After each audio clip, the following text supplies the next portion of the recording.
យើងមិនសំចាប់ខ្លួនចាបងចា នេះយើងដកខ្មែរសេរ៉ាមិចអញ្ចឹងយើងសាក់មកសាក់កាហ្វេ យើងដំណាក់កាលដំបូងរបស់យើងគឺប្រភេទដីនៅក្នុងយើងប្រើក្នុងដីក្នុងប្រទេសរបស់យើងដែលយើងមាន3ប្រភេទ3ពណ៌បង3ពណ៌សពណ៌លឿងហើយនិងពណ៌ក្រហមហើយដីពណ៌សនោះគឺយើងយកពីខាងខេត្តបៃលិន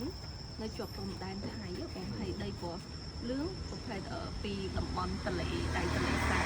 ហើយដីពណ៌ក្រហមហ្នឹងនៅក្នុងខេត្តសៀមរាបរបស់យើងផ្ទាល់ចាអញ្ចឹងបច្ចុប្បន្នហ្នឹងគឺយើងប្រើដីពណ៌សហើយនិងដីពណ៌ក្រហមក្នុងការយកមកផលិតសេរ៉ាមិចអញ្ចឹងនៅពេលដែលយើងទទួលបានដីយើងត្រូវធ្វើការសម្អាតដីអញ្ចឹងយើងរែងការរែងដីហ្នឹងមានដីលំដាប់ខ្លាំងអញ្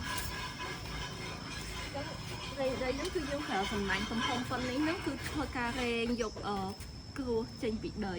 មុននឹងរែងហ្នឹងគឺយើងត្រូវធ្វើការវាយដីជាមួយនឹងទឹកឲ្យដីយើងរាវសិនមិនយើងអាចធ្វើការរែងកាត់ដល់មកទៀតយើងប្រើទំហំប៉ុណ្នេះធ្វើការរែងយកគ្រាប់សាច់ធំៗចេញពីដីហើយនឹង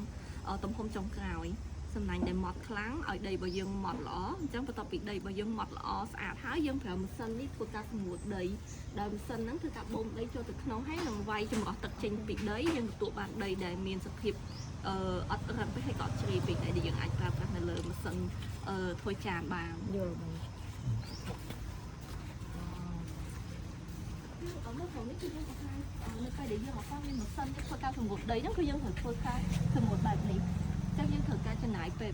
មួយថ្ងៃទៅ2ថ្ងៃដែលយើងអាចទទួលបានដីយកមកប្រើបានណាចាអញ្ចឹងដីដែលយើងប្រើជាមួយនឹងពុម្ពគឺប្រភេទជាដីរាវភក់រាវហើយនៅខាងនេះហ្នឹងគឺជាប្រភេទពុម្ពរបស់យើងហើយពុម្ពនេះគឺយើងធ្វើឡើងពីម្សៅចាក់ជ្រីអញ្ចឹងយើងធ្វើតែមួយជា sample នៅលើម៉ូតូបន្ទាប់មកទៀតយើងចាក់ពុម្ពតែម្ដងចាអញ្ចឹងយើងចាក់ដីដែលរាវផុករាវហ្នឹងចូលទៅក្នុងពុម្ពឲ្យពេញហើយយើងរងចាំត្រឹមតែ10នាទីទៅ20នាទីឯងអញ្ចឹង10នាទី20នាទីហ្នឹងគឺកម្រាស់ដែលយើងត្រូវការដែលយើងយកមកផលិតចានរបស់យើងបានណាបងអញ្ចឹងបើសិនជាយើងចង់ឲ្យកាស់ជាងហ្នឹងយើងទុកយូរជាងហ្នឹងបន្ទាប់ពីយើងទទួលបានកម្រាស់ដែលដីផុកនឹងកកហើយយើងចាក់ដីដែលរាវហ្នឹងចេញពីពុម្ពអញ្ចឹងវានៅសល់តែដីដែលកកជាប់នឹងពុម្ពហ្នឹងហើយយើងទុករយៈពេល1ថ្ងៃទើបយើងអាចដោះចេញយល់បន្ទាប់ពីយើងធ្វើការដោះចេញពីពុម្ពហើយគឺយើងយកមកនេះដើម្បីធ្វើការកាត់ឆ្លាក់នឹងជូរចាអញ្ចឹងផលិតផលខ្លះយើងត្រូវធ្វើការឆ្លាក់មួយដោយដំរីក្បាច់នេះអញ្ចឹងចាអញ្ចឹងបងក៏ជំនាញនៅក្នុងការឆ្លាក់ដូចថោបាយ័ននោះគឺពុម្ពរបស់យើងមានក្បាច់ស្រាប់ចាប៉ុន្តែគ្រាន់តែយើងចាវមែនអានោះហូបកាបងហូបកាចាយើងមានលក់នៅក្នុងផលិតផលសម្រាប់ដែរអញ្ចឹងនៅពេលដែលយើងដោះចេញថោរបស់យើងវាមានក្បាច់ស្រេចណាប៉ុន្តែអត់ច្បាស់យល់អញ្ចឹងយើងត្រូវធ្វើការឆ្លាក់ចាឆ្លាក់ថែមដូចគ្នាបន្ទាប់ពីយើងធ្វើការឆ្លាក់ជូតសម្អាតហើយយើងទុកសម្ងួតរយៈពេល3ថ្ងៃដាក់ពីតាមភ្លើងឲ្យអញ្ចឹងណាទុក3ថ្ងៃទៅ4ថ្ងៃបានយើងធ្វើការដុតទី1អញ្ចឹងដុតទឹកទី1ហ្នឹងយើងចំណាយរយៈពេល6ម៉ោងហើយទៀតចាកម្ដៅ1000អង្សាយើងដុតដោយប្រើផ្ទះបន្ទាប់ពីយើងហើយនេះប្រភេទដីពណ៌សខាងបៃលិន